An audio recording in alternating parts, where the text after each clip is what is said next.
Hello दोस्तों, नमस्कार। स्वागत है आप सभी का पैरामेडिकल और नर्सिंग के number 1 channel study with Ritesh में। दोस्तों, आज की इस क्लास में मैं आपको बिहार पैरामेडिकल 2006 से 2020 तक के जीके के प्रश्न करवाऊंगा, जो कि आपके आगामी एग्ज़ाम के लिए बहुत ही इम्पॉर्टेंट होने वाली है। यानी यदि आप लोग बिहार पैरामेडिकल 2022 की तैयारी कर रहे हैं तो ये वीडियो काफ़ी ज़्यादा हेल्पफुल साबित होगा आप सभी स्टूडेंटों के लिए। तो चलिए आज की क्लास को स्टार्ट करते हैं। तो भाई, क्लास स्टार्ट करने से पहले यदि आप लोग इस चैनल पे नए हो, पहली बार हो, तो इस चैनल को सब्सक्राइब कर लो, क्योंकि यहाँ पर आपको नर्सिंग पैरामेडिकल से संबंधित हर एक अपडेट, हर एक नोटिफिकेशन आप तक जल्दी पहुँचती रहेगी। तो चलिए बच्चों, आज की क्लास को हम लोग स्टार्ट करते हैं। तो सबसे पहले मैं बता देना चाहता हूँ कि मैं एकदम सीक्वेंस वाइज से चलूँगा। यानी पहले हम लोग 2006 का पेपर सॉल्व करेंगे, उसके बाद 2007 का, उसके बाद 2008 का, उसके बाद 2009 का। ठीक है, तो इसी तरह से हम लोग सीक्वेंस वाइज देखेंगे बिहार पैरामेडिकल जीके का पेपर। तो चलिए दोस्तों, क्लास को स्टार्ट करते हैं। तो चलिए बच्चों, पहला क्वेश्चन देखिएगा। हाँ, बता देना चाहता हूँ मैं हर एक क्वेश्चन में डिटेल्स में नहीं जाऊँगा। अगर डिटेल्स में जाता हूँ तो बहुत वीडियो लंबा हो जाएगा। ठीक है, तो चलिए क्वेश्चन है, निम्न में से किसे पार कर लेने पर क्रॉस ओवर एक दिन जुड़ जाता है? ऑप्शन है भूमध्य रेखा उत्तर से दक्षिण, दूसरा ऑप्शन है भूमध्य रेखा दक्षिण से उत्तर, तीसरा ऑप्शन है 180 डिग्री देशांतर पूर्व से पश्चिम, चौथा ऑप्शन है 180 डिग्री देशांतर पश्चिम से पूर्व। तो बताइए किसे पार कर लेने पर क्रॉस ओवर यानी एक दिन जो है जुड़ जाता है? तो वेरी गुड, यदि आप लोग आंसर ऑप्शन सी दे रहे हैं देन आप लोग सही हैं, है ना। तो 180 डिग्री देशांतर पूर्व से पश्चिम पार कर लेने पर क्रॉस ओवर एक दिन जो है क्या होता है बच्चों? ऐड हो जाता है। ठीक है, चलिए दूसरा क्वेश्चन देखिएगा। क्वेश्चन है, अंतर्राष्ट्रीय न्यायालय में न्यायाधीशों की कुल संख्या है कितनी है? 27, 24, 18, 15। बताइए 27, 24, 18, 15 कितनी है? तो वेरी गुड, शाबाश। यदि आप लोग आंसर ऑप्शन डी दे रहे हैं देन आप लोग सही हैं। तो अंतर्राष्ट्रीय न्यायालय में न्यायाधीशों की जो कुल संख्या है बच्चों कितनी है? 15 है। अगर आपसे पूछे कि अंतर्राष्ट्रीय न्यायालय का मुख्यालय कहाँ है, क्या जवाब दोगे? अंतर्राष्ट्रीय न्यायालय का मुख्यालय कहाँ है? तो ये भी याद रखना है, कहाँ है? The Hague. द हेग, ठीक है, द हेग में है। ये भी क्वेश्चन आ रखा है आपके एग्जाम में। ठीक है, क्योंकि अभी देखिए मैं प्रूफ कर दूंगा कि ये भी क्वेश्चन आ रखा है।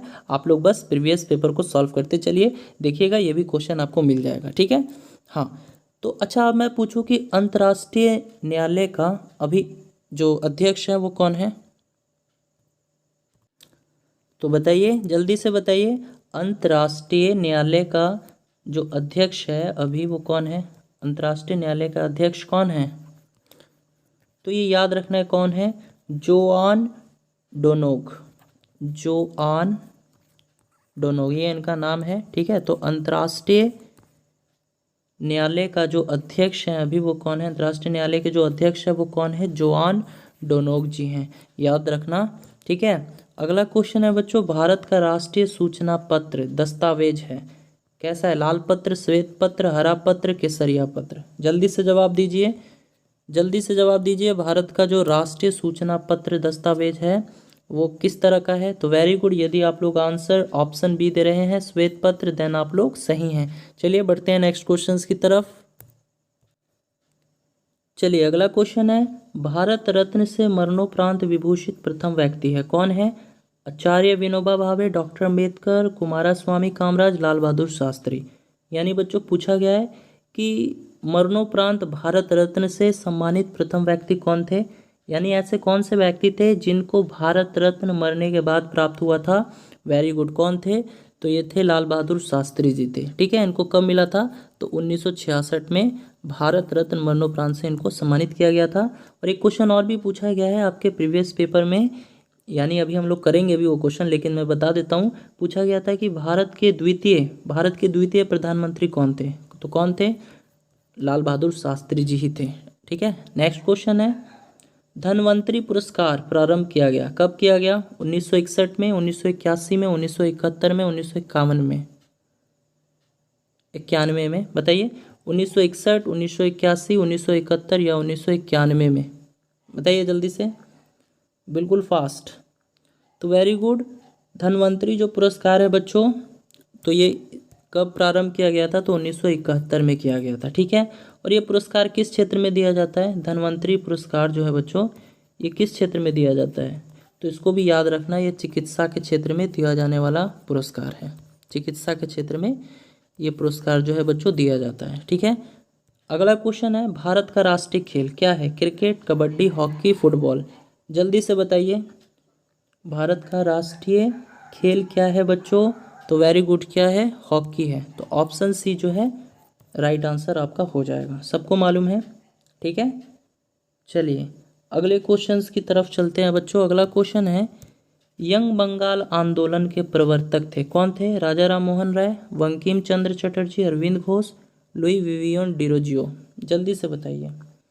तो शाबाश, यदि आप लोगों ने आंसर ऑप्शन डी दिया है लुई विवियन डिरोजियो, देन आप लोग सही है ना। तो लुई विवियन डिरोजियो जो थे ये यंग बंगाल आंदोलन के प्रवर्तक थे, ठीक है। हाँ, चलिए अगला क्वेश्चन है, अशोक के अभिलेख किस भाषा में थे? अशोक, सम्राट अशोक जो थे, उनका जो अभिलेख था वो किस भाषा में था? पाली में, संस्कृत में, हिंदी में या प्राकृत में? बताइए बताइए, जल्दी से बताइए। Very good. तो सम्राट अशोक का जो अभिलेख था वो कौन सी भाषा में था? प्राकृत भाषा में था, ठीक है, प्राकृत भाषा में था। चलिए बढ़ते हैं अगले क्वेश्चंस की तरफ। अगला क्वेश्चन है, भारत में सर्वप्रथम बारूद का प्रयोग किया, किसने किया? अलाउद्दीन ने, मोहम्मद बिन तुगलक ने, बाबर ने या अंग्रेजों ने? जल्दी से बताइए, भारत में सर्वप्रथम बारूद का प्रयोग कब किया गया और किसने किया? कब किया गया ये आपको कमेंट बॉक्स में बताना है, ठीक है।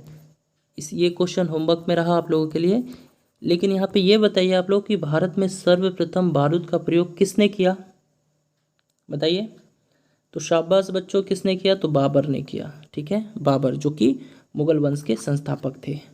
चलिए अगला क्वेश्चन है, मूल्य वर्धित कर यानी जिसको वैट कहते हैं, इसका फुल फॉर्म क्या होता है? वैट का value added tax, value added tax यानी वैट इसका संक्षिप्त रूप है।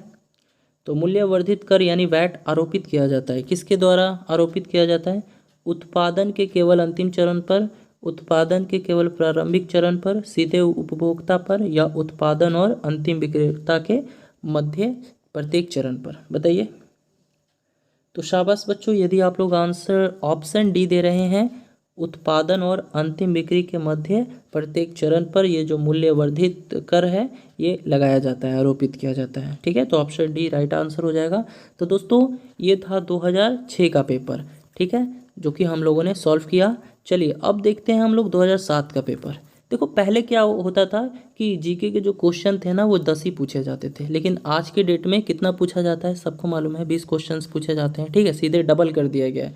तो चलिए बच्चों अब हम लोग देखेंगे 2007 का पेपर। चलिए ध्यान दीजिएगा बच्चों, ये है 2007 का पेपर, ठीक है ना। क्वेश्चन है, भारत का 28वां राज्य है, कौन सा है? गोवा, उत्तरांचल, छत्तीसगढ़, झारखंड। बताइए जल्दी बताइए, हर एक क्वेश्चंस के लिए मैं आपको 10 से 15 सेकंड का समय दूंगा। तो वेरी गुड, भारत का 28वां राज्य कौन सा है? झारखंड है, ठीक है। तो झारखंड भारत का 28वां राज्य है जो बिहार से अलग करके बनाया गया था। बताइए, तो आपको बताना है कि झारखंड राज्य का गठन कब हुआ? झारखंड राज्य का गठन कब हुआ? झारखंड राज्य का गठन किस वर्ष हुआ था बच्चों? पूछ लिया जा सकता है भाई, पड़ोसी राज्य है ना, पड़ोसी स्टेट है, तो पूछा जा सकता है कि झारखंड राज्य का गठन कब हुआ। तो याद रखना है 15 नवंबर 2000 को, ठीक है, 15 नवंबर 2000 के दिन जो है झारखंड राज्य का गठन हुआ था। चलिए अगला क्वेश्चन है, क्षेत्रफल की दृष्टि से भारत का विश्व में स्थान है, कौन सा स्थान है? पहला, तीसरा, पांचवा, सातवां? सब बच्चे जानते हैं कौन सा स्थान है बच्चों?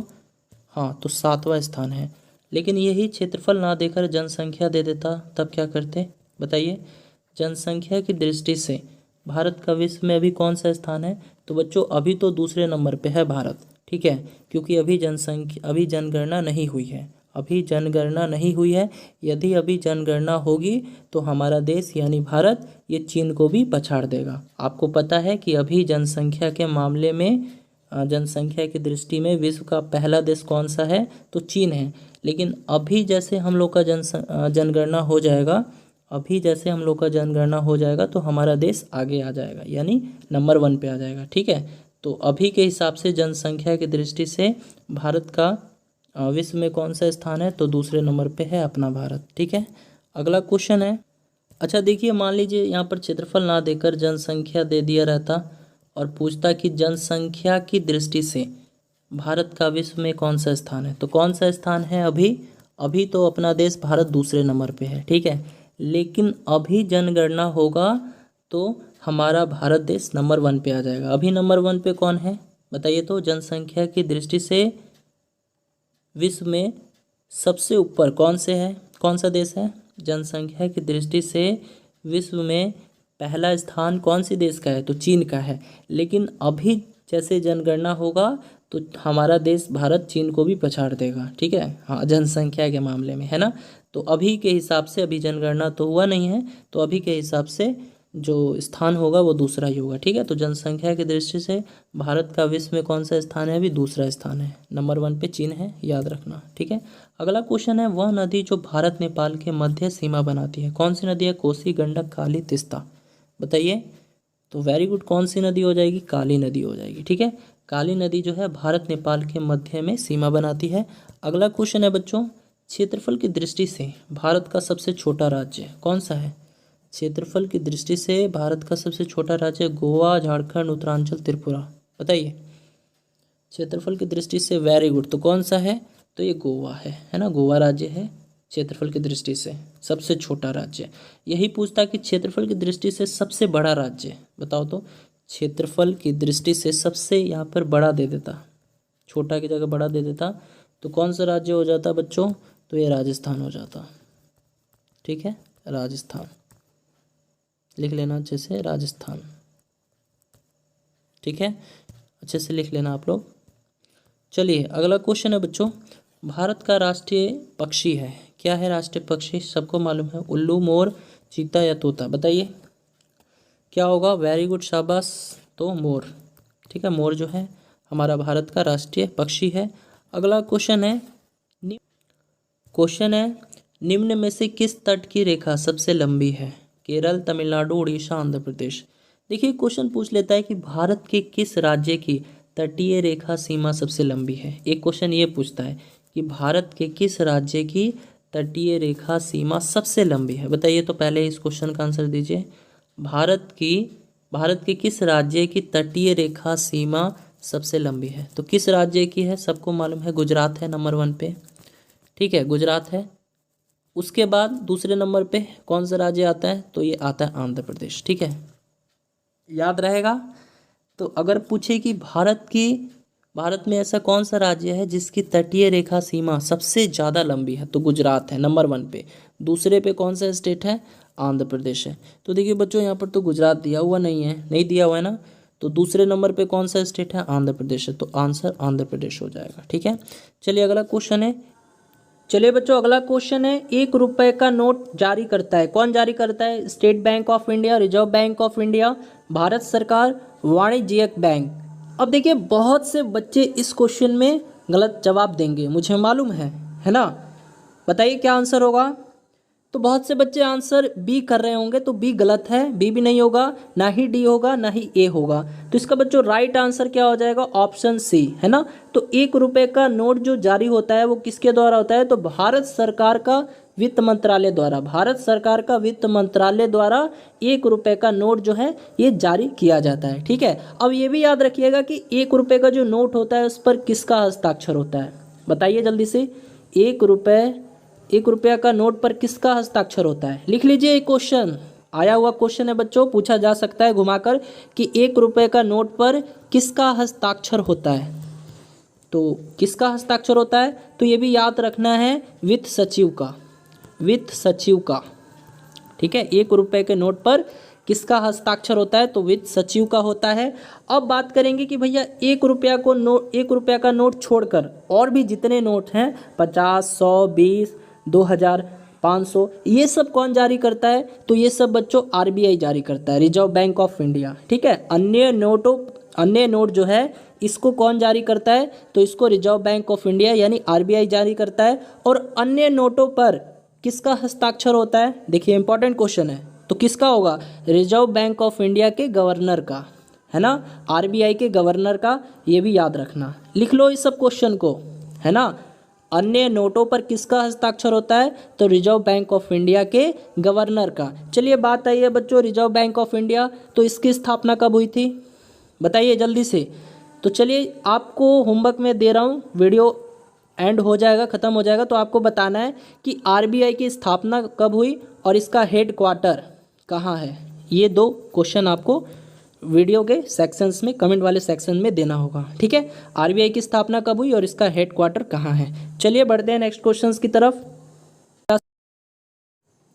चलिए बच्चों अगला क्वेश्चन है, भारत का सार्वत्रिक औद्योगिकीकृत राज्य है पंजाब, गुजरात, महाराष्ट्र या पश्चिम बंगाल। यानी आपको बताना है कि भारत में एक ऐसा कौन सा स्टेट है जहां इंडस्ट्रियल ज़्यादा है, कौन से स्टेट में इंडस्ट्रियल यानी औद्योगिकीकृत राज्य है, मतलब सबसे ज़्यादा वहाँ इंडस्ट्रीज़ वगैरह हैं, पंजाब, गुजरात, महाराष्ट्र या पश्चिम बंगाल। तो वेरी गुड, क्या होगा आंसर, महाराष्ट्र होगा। ठीक है, चलिए अगले क्वेश्चंस की तरफ चलते हैं बच्चों। अगला क्वेश्चन है, भारत में कौन सी भाषा सबसे अधिक लोगों द्वारा बोली जाती है, सिंधी, कश्मीरी, कन्नड़, तेलुगु। देखिए यहाँ पर हिंदी नहीं है, हिंदी नहीं है ना, तो ऑप्शन में 4 ऑप्शन दिए हैं, इन्हीं में से कोई एक आंसर होगा, तो बताइए बताइए जल्दी से।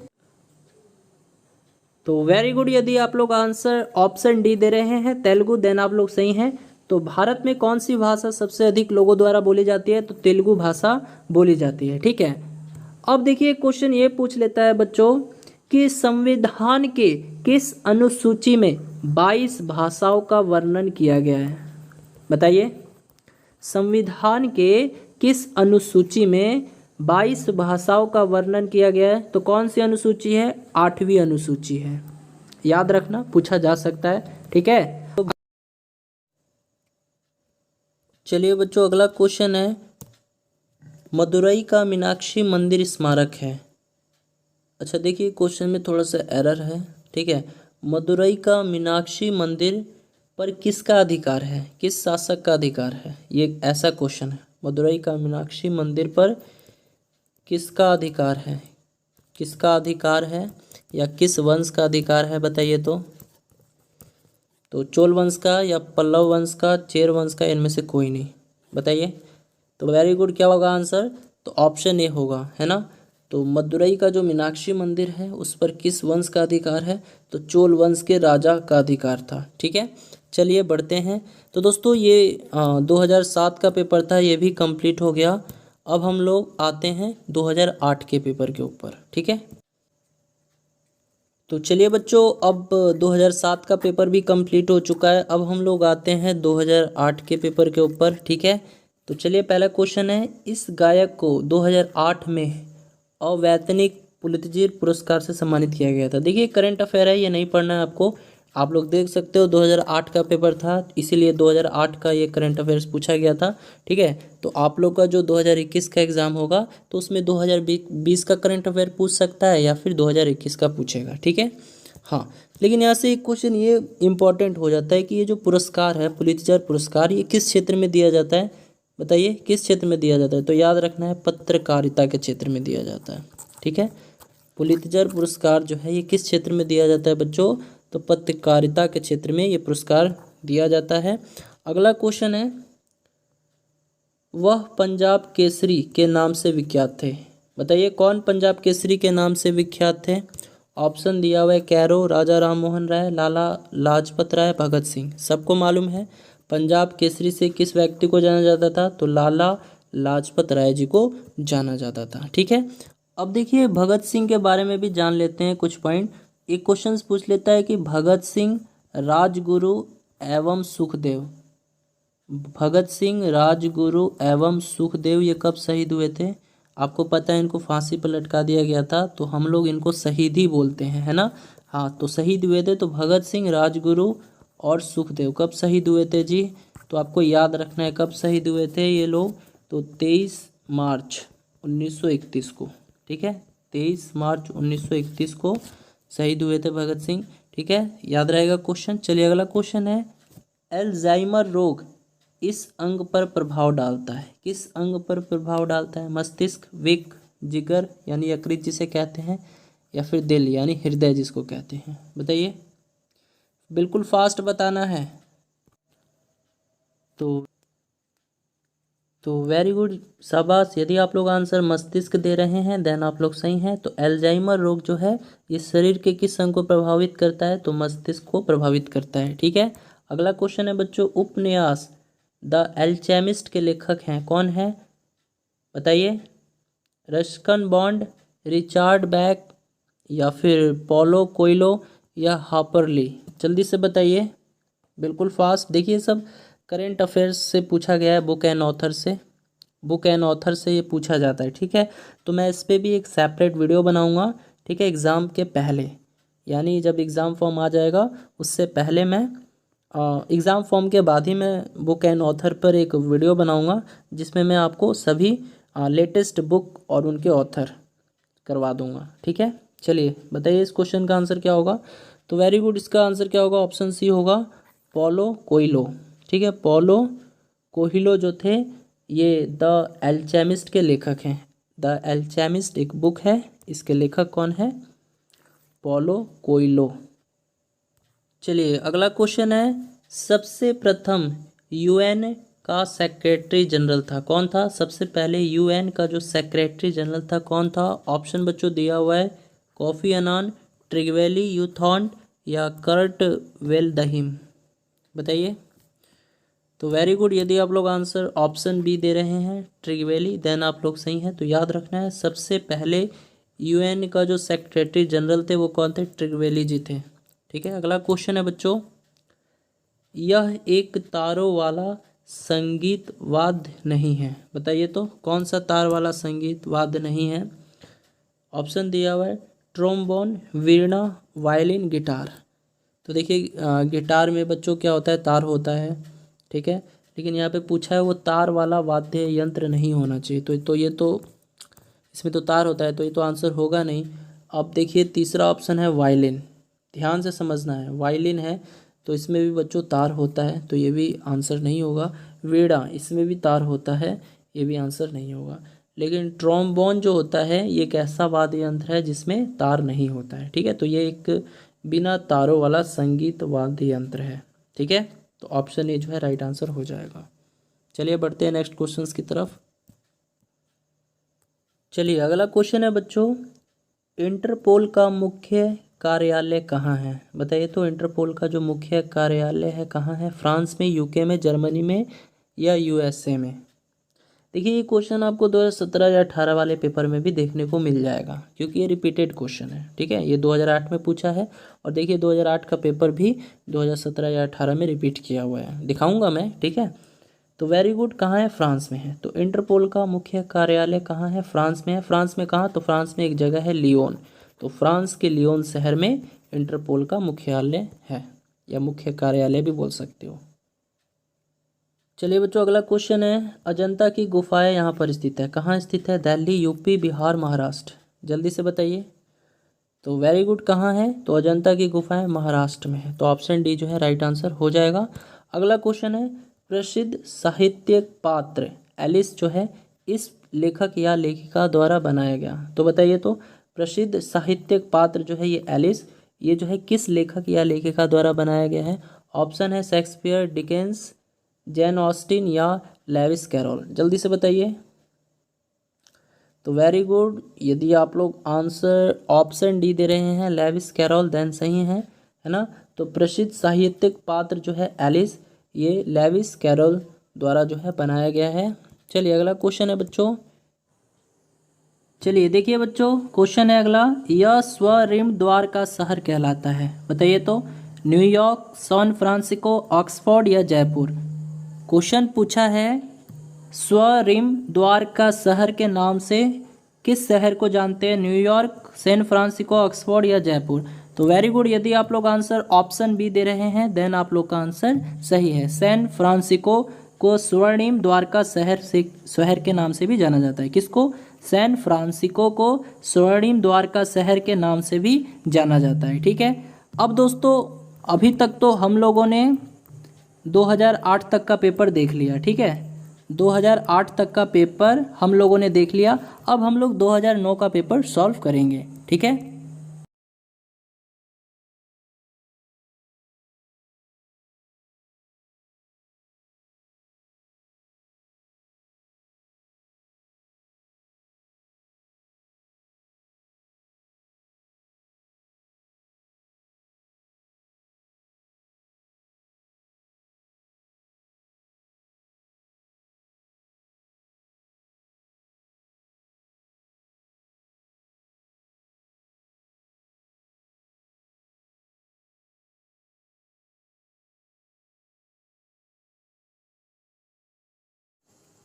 तो चलिए बच्चों 2009 का पेपर है।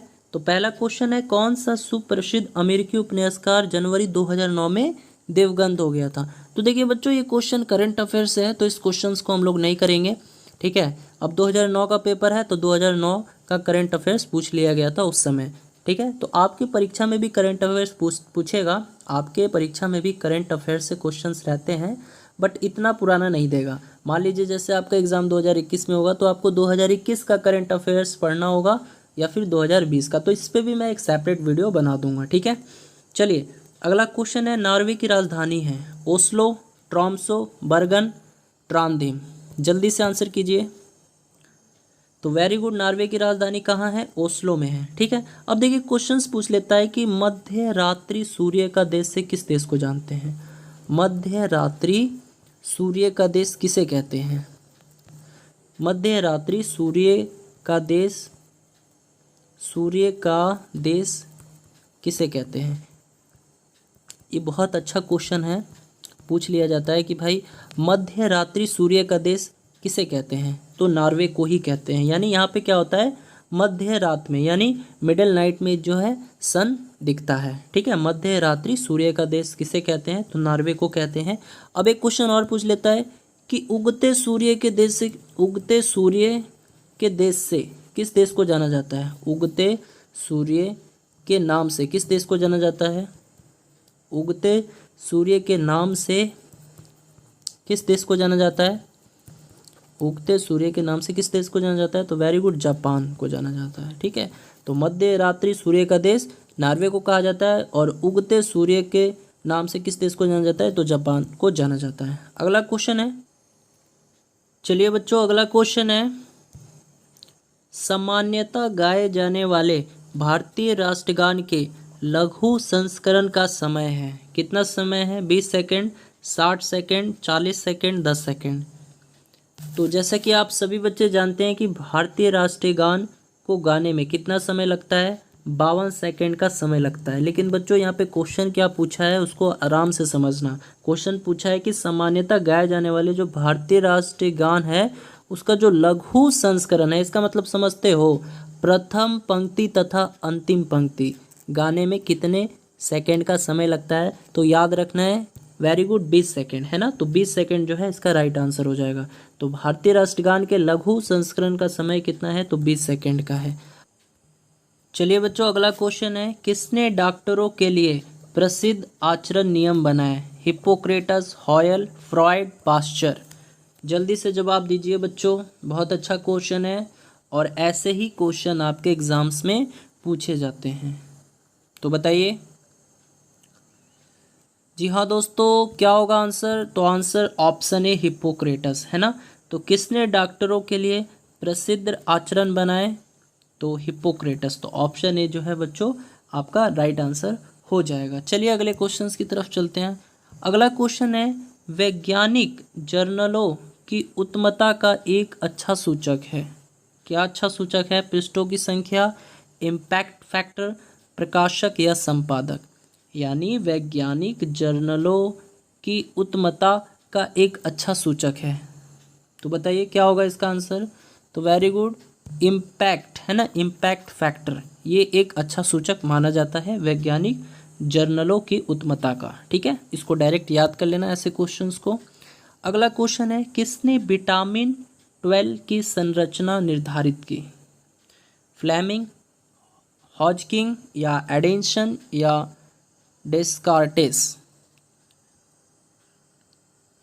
बताइए, किसने विटामिन 12 की संरचना की? Fleming, Hopkins, Edison, Descartes? तो वेरी गुड, यदि आप लोग आंसर दे रहे हैं हॉपकिन, देन आप लोग सही हैं, है ना, हॉपकिंग। ठीक है, हाँ। तो विटामिन B12 का रासायनिक नाम क्या होता है, बता सकते हो? केमिकल नेम क्या है इसका? तो याद रखना, साइनोकोबालामिन। ठीक है, इसका रासायनिक नाम है, केमिकल नाम है, क्या है? यहाँ पर मैं लिख देता हूँ, साइनोकोबालामिन। साइनोकोबालामिन।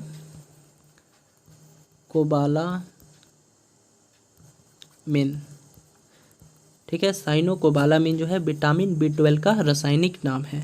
अगला क्वेश्चन है बच्चों, निम्नलिखित में से कौन सा एक भूमि से घिरा हुआ देश है? अल्बानिया या भारत, स्वीडन, अफगानिस्तान? बताइए, पहला ऑप्शन है अल्बानिया, भारत, दूसरा ऑप्शन है, तीसरा स्वीडन है, चौथा अफगानिस्तान है। जल्दी से, बिल्कुल फास्ट। तो वेरी गुड, क्या होगा आंसर? तो ऑप्शन डी जो है आपके इस क्वेश्चन का राइट आंसर हो जाएगा। ठीक है, तो कौन सा एक भूमि है, कौन सा एक देश है जो एक भूमि से घिरा हुआ देश है? तो ये अफगानिस्तान है, ये अफगानिस्तान है। अफगानिस्तान की राजधानी कहाँ है? काबुल है। अफगानिस्तान की राजधानी क्या है? काबुल है ना। और यहाँ की जो संसद है उसको किस नाम से जाना जाता है? तो सोरा, याद रखना, यहाँ की जो संसद है उसको सोरा के नाम से जाना जाता है। ठीक है, अगला क्वेश्चन है बच्चों, मौर्य साम्राज्य के अंत के बाद किसका उद्भव हुआ? यानी कौन सा वंश आया? कुषाण वंश, गुप्त वंश, शुंग वंश या वैदिक काल? जल्दी से बता दीजिए, बिल्कुल फास्ट। तो वेरी गुड, शाबाश। तो कौन सा वंश आया? मौर्य साम्राज्य के अंत के बाद किसका उद्भव हुआ? तो शुंग वंश का। ठीक है, शुंग वंश, ऑप्शन सी जो है राइट आंसर हो जाएगा। मौर्य साम्राज्य, मौर्य वंश के संस्थापक कौन थे? तो सबको मालूम होगा कौन थे? चंद्रगुप्त मौर्य थे, चंद्रगुप्त मौर्य जी थे। ठीक है, हाँ। चलिए अगला क्वेश्चन है बच्चों, भारत का राष्ट्रीय पशु कौन सा है? घोड़ा, बकरी, बाघ, शेर? बहुत से बच्चे कंफ्यूजन में हो सकते हैं, चलिए बता दीजिए जल्दी से, बिल्कुल जल्दी। तो वेरी गुड, यदि आप लोगों ने आंसर बाघ दिया है देन आप लोग सही हैं। तो भारत का राष्ट्रीय पशु कौन सा है? बाघ है। ठीक है, चलिए बच्चों अगला क्वेश्चन है, निम्नलिखित में से कौन सा बांध कृष्णा नदी पर है? उड़ी, टेहरी, हीराकुंड, नागार्जुन सागर बांध? यानी कौन सा बांध, कौन सा डैम जो है कृष्णा नदी के ऊपर बनाया गया है? तो वेरी गुड, कौन सा डैम बनाया गया है? तो नागार्जुन सागर बांध, ये बनाया गया है आपके कृष्णा नदी के ऊपर। ठीक है, हाँ। तो कृष्णा नदी पर कौन सा डैम बनाया गया है? तो नागार्जुन सागर बांध, याद रखना। ठीक है, हाँ। अच्छा, यदि मैं आप लोगों से पूछूं, ये जो टिहरी बांध है ये किस नदी पर बनाया गया है? टिहरी बांध, बताओ। तो ये भी याद रखना, टिहरी बांध जो है ना ये भागीरथी नदी पर बनाया गया है, भागीरथी नदी जो कि उत्तरांचल में है, याद रखना। ठीक है, तो टिहरी बांध किस नदी के ऊपर बनाया गया? भागीरथी नदी के ऊपर बनाया गया। टिहरी बांध भागीरथी नदी के ऊपर बनाया गया है। अब बात करेंगे हीराकुंड बांध की। तो हीराकुंड बांध ये किस नदी पर बनाया गया है? तो ये महानदी पर बनाया गया है, याद रखना, उड़ीसा में है। कहाँ है? उड़ीसा में है। ठीक है, जितने इंपॉर्टेंट फैक्ट्स बता रहा हूँ सबको भी नोट डाउन करते चलिएगा, तभी जाकर आप लोग जीके वाले सेक्शंस में 20 में 15 तक तो इजीली लेकर आ ही जाओगे, ये मेरा गारंटी है, ये मेरा वादा है आप लोगों से। अगर कि आप लोग अच्छे तरीके से मेरे हर एक वीडियो को देख रहे हो, रेगुलर पढ़ रहे हो, तो भाई 20 में से आप लोग को 15 लाने में कोई नहीं रोक सकता, यानी 15 प्लस ही लेके आओगे। ठीक है, तो याद हो गया, हीराकुंड बांध जो है किस नदी पर बनाया गया है? महानदी पर बनाया गया है।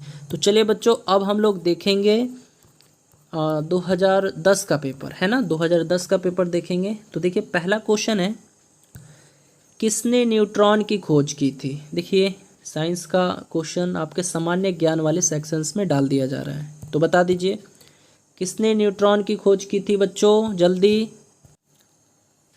तो वेरी गुड, यदि आप लोगों ने आंसर ऑप्शन डी दिया है देन आप लोग सही हैं। तो न्यूट्रॉन की खोज किसने की थी, तो जेम्स चैडविक ने की थी। देखो तीन है, न्यूट्रॉन है, उसके बाद प्रोटॉन है, ठीक है, उसके बाद इलेक्ट्रॉन है। तीनों का याद कर लो, अभी तीनों का याद कर लो। न्यूट्रॉन की खोज किसने की थी, जेम्स चैडविक ने। और प्रोटॉन की खोज किसने की थी, तो यहाँ दो नाम आता है, पहला गोल्डस्टीन, दूसरा रदरफोर्ड। अब आपको ये ऑप्शन के ऊपर डिपेंड करता है कि ऑप्शन में क्या दिया हुआ है ना। तो ऑप्शन में गोल्डस्टीन भी रहेगा या फिर रदरफोर्ड भी रहेगा, दोनों दोनों रहेगा। यानी यहाँ पे लिख देता हूँ प्रोटॉन की खोज किसने की, तो गोल्डस्टीन या फिर रदरफोर्ड दे देगा आपको ऑप्शन में, ठीक है। हाँ, तो न्यूट्रॉन की खोज क्या था, जेम्स चैडविक। प्रोटॉन की खोज गोल्डस्टीन या फिर रदरफोर्ड। अब बचा क्या, इलेक्ट्रॉन। तो इलेक्ट्रॉन की खोज कौन किया था, जे थॉमसन। ये भी याद रखना, जे थॉमसन, जे थॉमसन, ठीक है, लिख लीजिएगा अच्छे से। Neutron James Chadwick, proton Goldstein या रदरफोर्ड, और इलेक्ट्रॉन जे थॉमसन। चलिए अब देखिए यहाँ पर डाल्टन के बारे में बात आई है, तो पूछ लेता है कि परमाणु सिद्धांत किसने दिया था, एटॉमिक थ्योरी किसने दिया था, तो डाल्टन जी ने दिया था। बात करेंगे मोस्ले है ये, है ना। तो पूछ लेता है कि आधुनिक आवर्त सारणी किसने दिया था, आधुनिक आवर्त सारणी पूछा जा सकता है, मॉडर्न पीरियोडिक टेबल। आधुनिक आवर्त सारणी किसने दिया था, तो ये मोस्ले जी ने दिया था, याद रखना है, मोस्ले जी ने दिया था। कब दिया था, तो 1913 में, यानी 1913 में हेनरी मोस्ले इनका पूरा नाम था, इन्होंने ही आधुनिक आवर्त सारणी दिया था, ठीक है। अब बात करेंगे फर्मी के बारे में। तो देखो बच्चों, फर्मी जो है ये दूरी मापने की सबसे न्यूनतम इकाई है। पॉलिटेक्निक की परीक्षा में पूछा गया है ये कि दूरी मापने की सबसे न्यूनतम इकाई क्या होती है, तो फर्मी होती है। यही मैं पूछूं कि दूरी मापने की सबसे बड़ी इकाई क्या होती है, तो वो होती है पारसेक, याद रखना। तो दूरी मापने की जो सबसे न्यूनतम इकाई है वो फर्मी है, और दूरी मापने की जो सबसे बड़ी इकाई है वो पारसेक हो जाती है, ठीक है। तो यदि क्लास अच्छी लग रही हो तो लाइक भी करते चलो यार, बहुत मेहनत से ऐसी वीडियो मैं ला पाता हूँ, ठीक है, बहुत टाइम लगता है गाइस। तो क्वेश्चन है अगला, टाइगर वुड्स किस खेल से संबंधित है, तो टाइगर वुड्स एक खिलाड़ी का नाम है, पूछा है कि ये किस खेल से संबंधित है, चेस, क्रिकेट, फुटबॉल, गोल्फ, जल्दी से बता दीजिए। तो शाबाश बच्चों, हाँ राइट आंसर क्या है, गोल्फ। तो टाइगर वुड्स जो हैं खिलाड़ी है और इनका संबंध गोल्फ से है, ठीक है। अगला क्वेश्चन है, किसने उपन्यास ग्रेट गेट्सबी लिखा था, किसने उपन्यास ग्रेट गेट्सबी लिखा था, नाम है उपन्यास का, ये इसके रचनाकार कौन है, तो ऑप्शन दिया हुआ है देखिए, जैन ऑस्टेन, नॉइपॉल, फिट्जरोल्ड, डिकेंस। जल्दी से बता दीजिए क्या होगा इसका आंसर। तो वेरी गुड, यदि आप लोग आंसर ऑप्शन सी दे रहे हैं फिट्जरोल्ड, देन आप लोग सही हैं। तो ग्रेट गेट्सबी कौन लिखा था, इसके रचयिता कौन थे, तो फिट्जरोल्ड थे, ठीक है, राइटर है। चलिए अगला क्वेश्चन है, खुले स्थान से भय कहलाता है, क्या कहलाता है, एक शब्द में बताना है। खुले स्थान में अगर जिस व्यक्ति को भय लगता है, डर लगता है, उसको एक शब्द में क्या कहेंगे, एगोराफोबिया, एंड्रोफोबिया, केकोफोबिया या एक्रोफोबिया, जल्दी से बताइए। देखिए यहाँ पे जो वर्ड देख रहे हो ना, फोबिया, हर चीज़ में इसका मतलब होता है फियर, फोबिया का मतलब ही होता है डर। ये जब आप लोग इंग्लिश में वन वर्ड सब्स्टिट्यूशंस पढ़िएगा तो वहाँ ये चीज़ आपको मिलेगा, अच्छे से मैं बता दूंगा वहाँ पर आपको।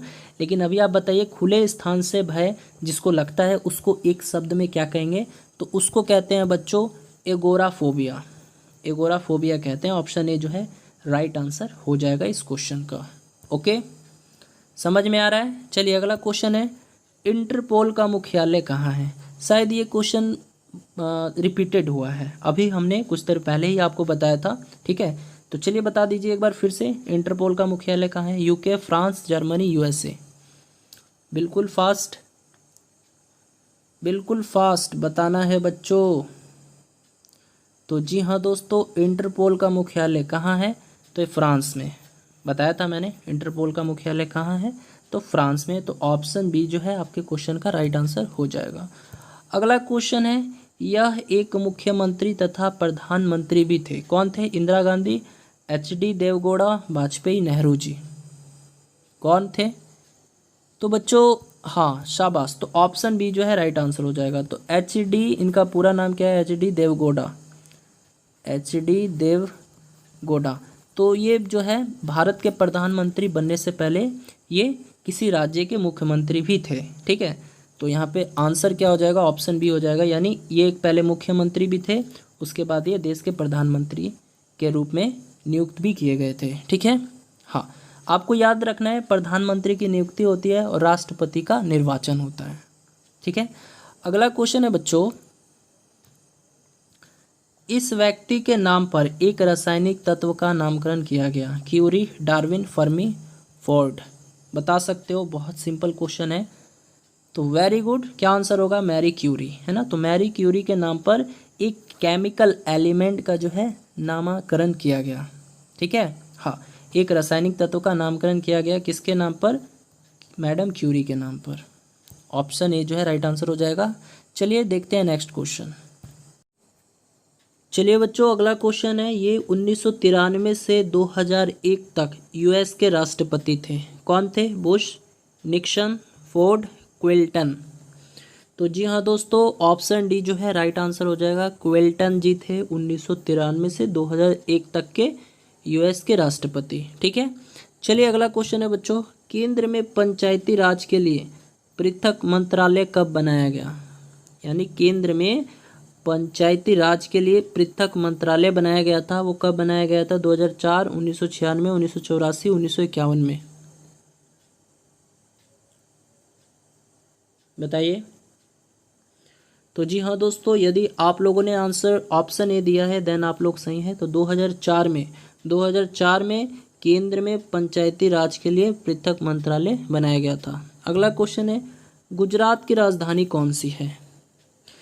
अहमदाबाद, जामनगर, राजकोट या फिर गांधीनगर, बताइए जल्दी से। तो जी हाँ दोस्तों, यदि आप लोगों ने आंसर ऑप्शन डी दिया है गांधीनगर, देन आप लोग सही हैं। ऑप्शन डी है ना, ये देख रहे हो ना, ऑप्शन डी गांधीनगर ही होगा इसका आंसर, ठीक है। हाँ, अब देखिए बात आया है गुजरात का, तो एक दो क्वेश्चंस पूछ लिए जाते हैं। यहाँ से पूछा जाता है कि गिर राष्ट्रीय उद्यान ये भारत के किस राज्य में है? आ रखा है क्वेश्चन, आगे मैं दिखाऊंगा ये क्वेश्चन। तो ये भारत के किस राज्य में है? तो ये भारत के गुजरात राज्य में है, जहाँ की राजधानी गांधीनगर है, ठीक है। आ रहा है समझ में? तो बच्चों 2010 का पेपर भी सॉल्व हो गया। तो गाइज आज की इस क्लास पे इतना ही, मिलते हैं नेक्स्ट क्लास में। और दोस्तों आपकी जानकारी के लिए मैं बता दूं, यदि आप लोग कम समय में एकदम बेहतरीन तरीके से तैयारी करना चाहते हैं तो आप लोग हमारे पेड कोर्स की सहायता से भी अपनी तैयारी एकदम बेहतरीन तरीके से कर सकते हैं, है ना दोस्तों। जैसे कि आप लोग को मालूम होगा कि अब 2 से 3 मंथ ही बचा हुआ है, यानी 3 मंथ तक आपका एग्ज़ाम हो जाएगा, ठीक है। तो यदि ऐसे में आप लोग चाहते हो कि एकदम बिल्कुल से पढ़ाई को स्टार्ट करना, है ना, हर एक चीज़ को बेहतर तरीके से पढ़ना, स्ट्रैटेजी के माध्यम से पढ़ना, है ना, हर एक टॉपिक को पढ़ना, तो आप लोग हमारे पेड कोर्स को ज्वाइन कर सकते हैं। यहाँ पर आपको लाइव क्लासेस दिया जाएगा जूम ऐप पे, साथ ही साथ ऑल सब्जेक्ट पढ़ाया जाएगा। हर एक सब्जेक्ट्स के अलग अलग टीचर्स होंगे जो पढ़ाएंगे, और क्लास ओवर हो जाने के बाद हर एक टॉपिक का आपको नोट्स दिया जाएगा, और हर एक क्लास का जो है आपको रिकॉर्डेड वीडियो भी अपलोड मिलेगा, ठीक है। तो चलिए दोस्तों आज की इस क्लास में इतना ही, ठीक है। यदि आप लोग हमारे पेड कोर्स को ज्वाइन करना चाहते हैं तो आप लोग दिए गए नंबर पे हमें कांटेक्ट कर सकते हैं। नंबर है 8809802288।